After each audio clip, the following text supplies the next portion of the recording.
More so than Forgotten Realms or Dragonlance or many other fantasy settings, Eberron is a world of shades of gray, of mixed, ambiguous morality, and this can lead to some really great stories. But sometimes you want the heroes to be heroes, the villains to be villains, and the players to not need to worry about whether or not they have to negotiate with these guys. And when that's what you want, according to the source materials, we turn to the Emerald Claw. Welcome to Khyber Shards, a 5th edition actual play show set in the Eberron campaign world. It's Friday, and so we have a Khyber Shards Answers. With the holidays upon us, scheduling is difficult, and so rather than mess with that this week, I'm going solo, and I'm going to do another lore episode. It's been a long time since I've done one of these, and this week we're looking at the lore of the Emerald Claw and a number of the things surrounding it. Recently, our heroes have found themselves entangled with plots by Emerald Claw agents like Demise, and the White Raven, and we're looking at who exactly are the Emerald Claw. Like most good Eberron stories, this one begins in a time of war.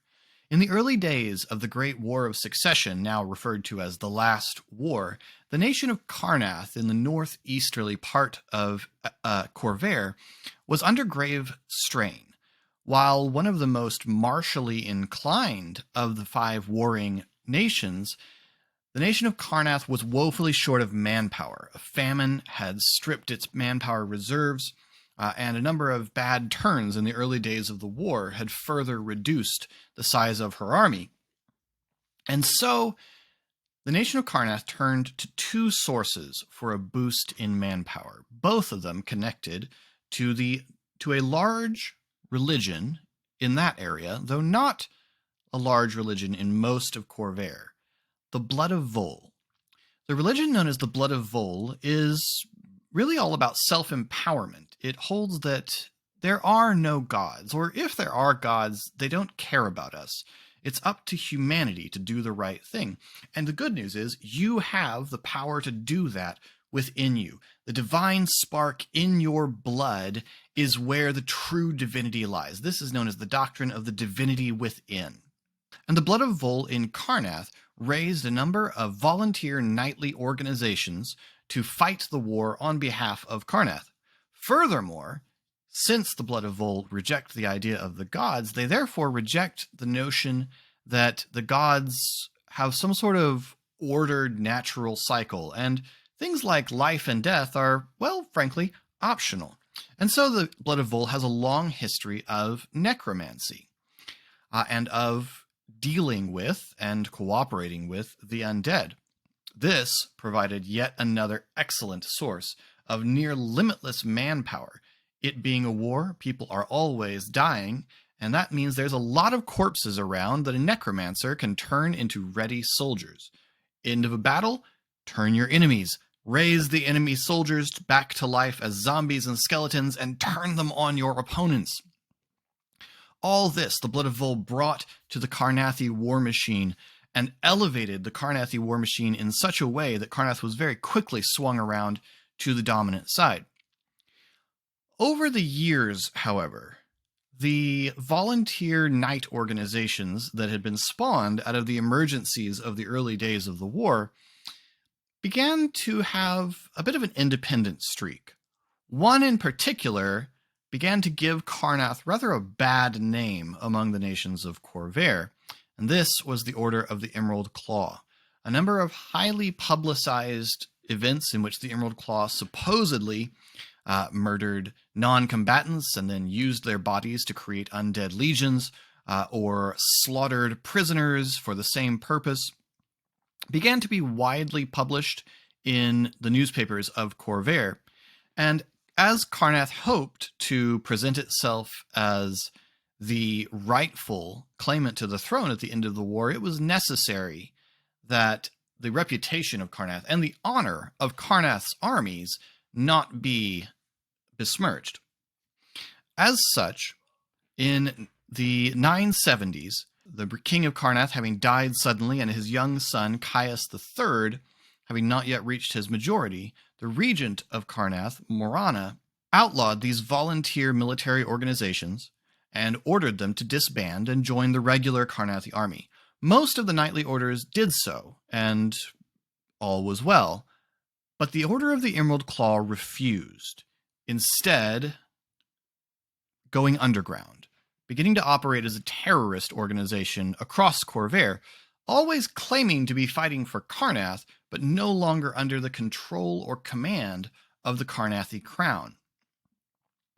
When the war came to an end, Karnath's undead legions were put into essentially stasis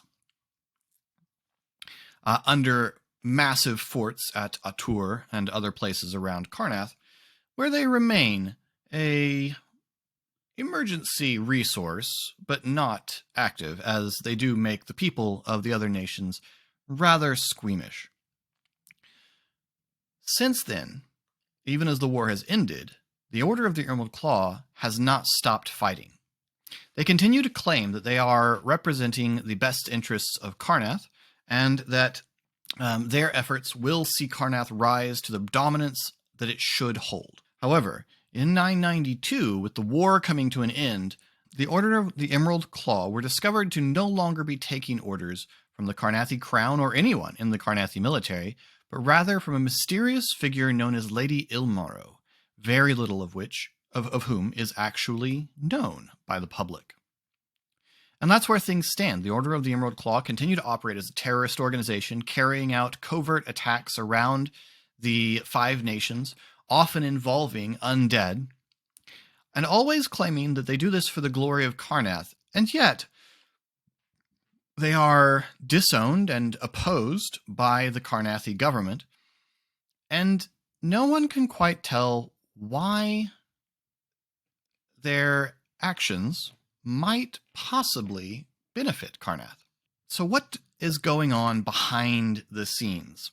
The Order of the Emerald Claw are often associated with the Blood of Vol, but they're not one and the same. The Blood of Vol is a religion held by thousands and thousands of people in Karnath, and the high priest of that religion opposes the Emerald Claw. Furthermore, many of the Emerald Claw are not adherents to the Blood of Vol, at least per the source material. If you want the Emerald Claw in your campaign to be attached more closely to the Blood of Vol, you should obviously go right ahead.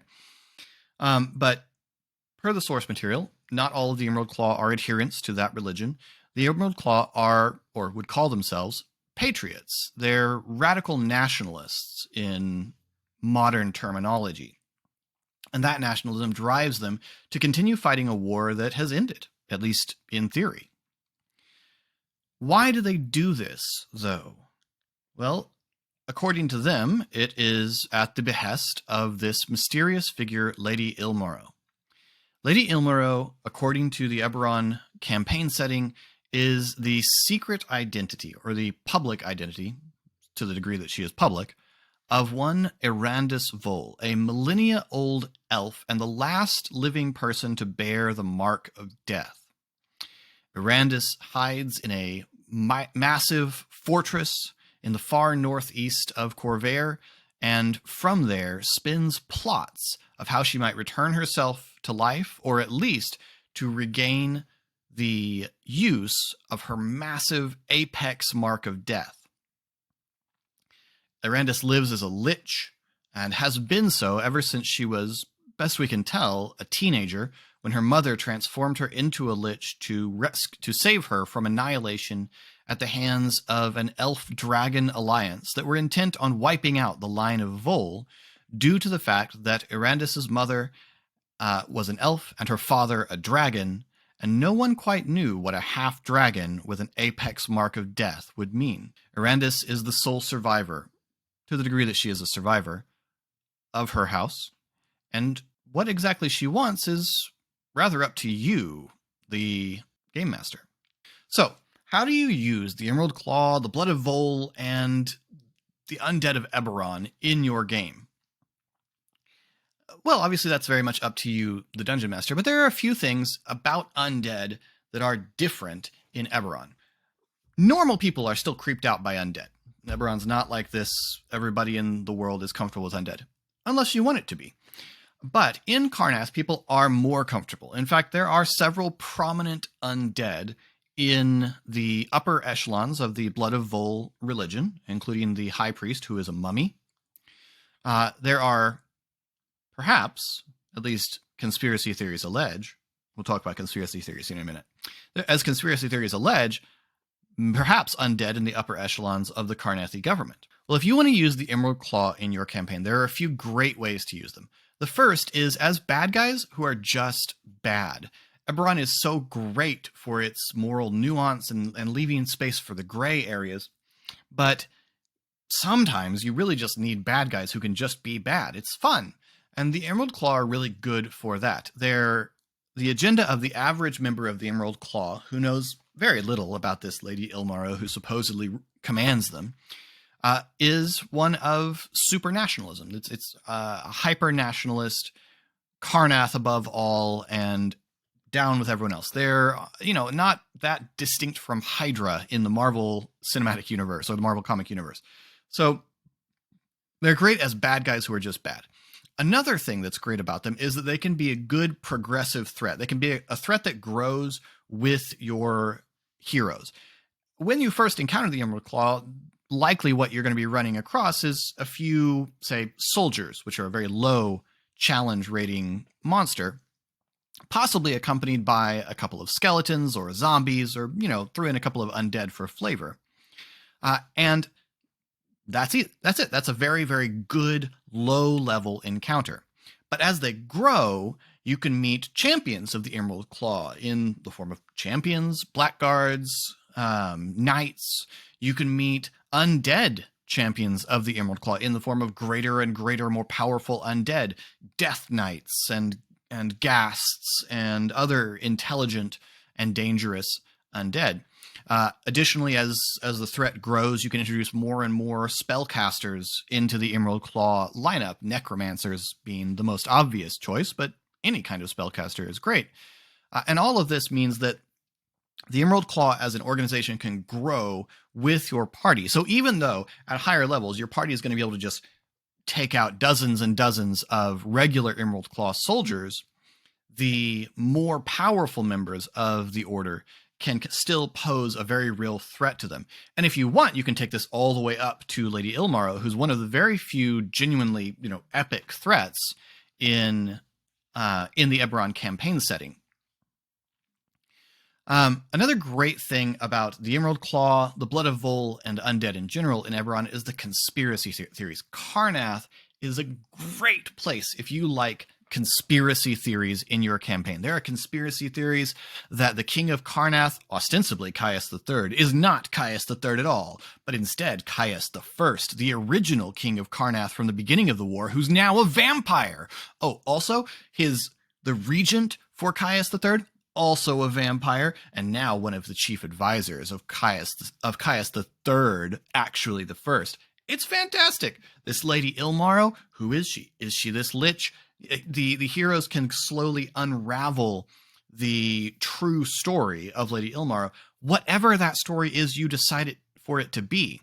Because that's the other thing.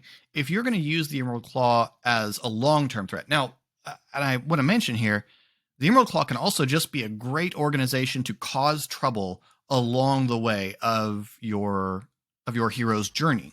That's sort of how I've been using them in Khyber Shards. Obviously, we have a bit more of a connection with the way that Ezri's Mark is developing, but a lot of what I've been using them for is just to cause trouble along the way.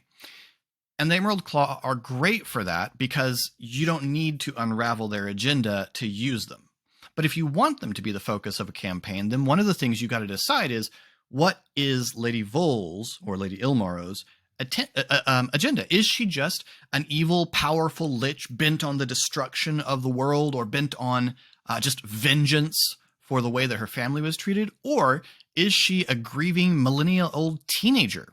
Because that's what Arandis is. I like the sympathetic Arandis because I like sympathetic villains, but sometimes in D&D, what you really want is a great mustache-twirling villain that you can just hate, and Arandis can be that for you if you want to run her as just a big evil lich kind of the way you might run some classic D&D villains like Acererak or Vecna. Another thing that you probably want to know ahead of time if you're going to run an Emerald Claw themed campaign is you need to decide to what degree do the Emerald Claw themselves know the truth of the person who's in charge. Now, as written, most Emerald Claw genuinely think that they're still serving the greater good of Karrnath, that Lady Ilmaro will somehow bring great glory to Karrnath and restore Karrnath to its rightful place in the world, when in fact the Dungeon Master, reading the books, knows that Lady Ilmaro is not concerned with Karrnath at all. It has nothing to do with who she is or what she wants, except perhaps as a tool. So how much do the Emerald Claw know? And if they're genuinely, willingly serving Lady Ilmaro, then that really changes your campaign, makes it much more of a big threat in a lot of ways. On the other hand, if the Emerald Claw genuinely believe themselves to be nationalists, and you reveal, as the heroes reveal the truth about their overlord, how do they react? What does that do to the organization? So the Emerald Claw are just a wonderful classic villain, and they're a really, really good threat to chase your heroes around Eberron the whole way. Their constant presence throughout all of the published Eberron adventures, the one that we just ran, Whispers of the Vampire Blade, involves the Emerald Claw chasing the heroes as they're trying to recover the weapon. Obviously, our run through went a bit differently than that. But the Emerald Claw are a big threat in both the Shadows of the Last War adventure that precedes Whispers of the Vampire's Blade and Grasp of the Emerald Claw, which follows it, as well as the published 4E adventure, Seekers of the Ashen Crown. I think the Emerald Claw are present in that, and in the other big 3.5 adventure, Eyes of the Lich Queen, where the Emerald Claw also have a substantial presence, although they're not the primary villain. But the Emerald Claw are just a great ubiquitous villain. They're one of the two really good villainous organizations, the other being the ones that the Warforged Servants of the Lord of Blades. But that'll have to be a different video, maybe in a different campaign. I don't see that coming in real strong in Khyber Shards right now. Anyway, so that's a very, very brief, very quick rundown of who the Emerald Claw are, where they come from, and how I might use them in my campaign, or if I was going to make an Emerald Claw focused campaign. We have just a couple of questions from our patrons, and so I want to get into that real quick.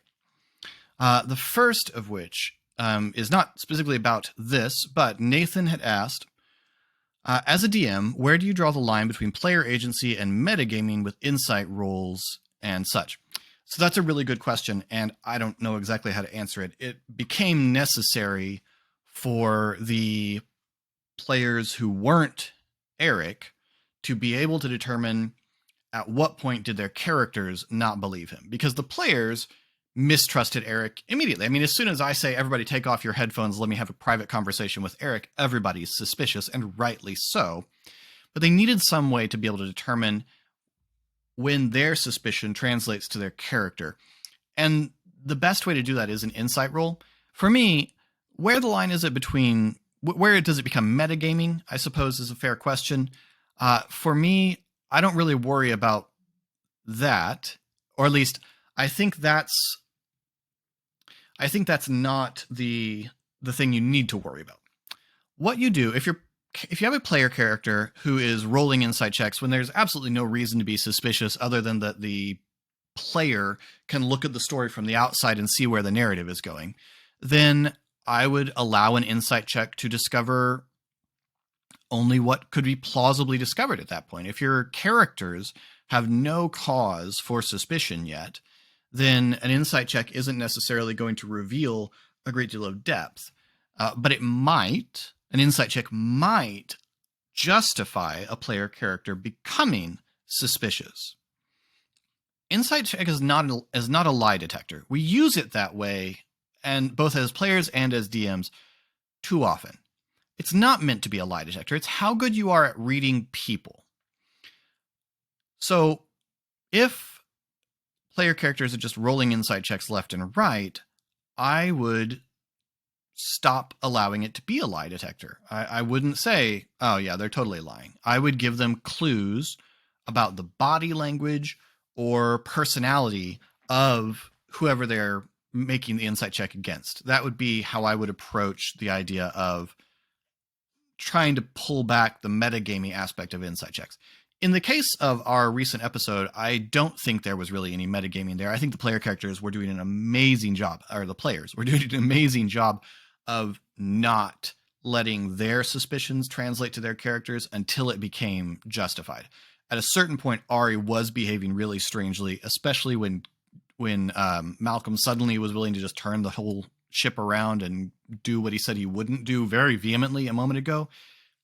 It made perfect sense when they started doing it. And so I'm very lucky with the players I have that I don't really have to worry about that too much. But yeah, rather than having the fight about whether it's metagaming, I would instead control what you get from an insight check and not let it become an instant lie detector. Emily asks, favorite undead monster to use against the players? I love ghouls.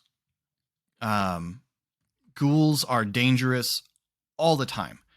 And obviously you have more powerful forms of ghouls like ghasts, but ghouls are wonderful. And I think they're way scarier in D&D than D&D's zombies, because ghouls are contagious. Ghouls are diseased, and they have that paralysis effect that's so devastating. And it's horrifying to think about it when you imagine a mass of ghouls and you start to freeze up from the wounds and they're still surrounding you. Like it's great. I have very nearly killed characters with ghouls very unexpectedly.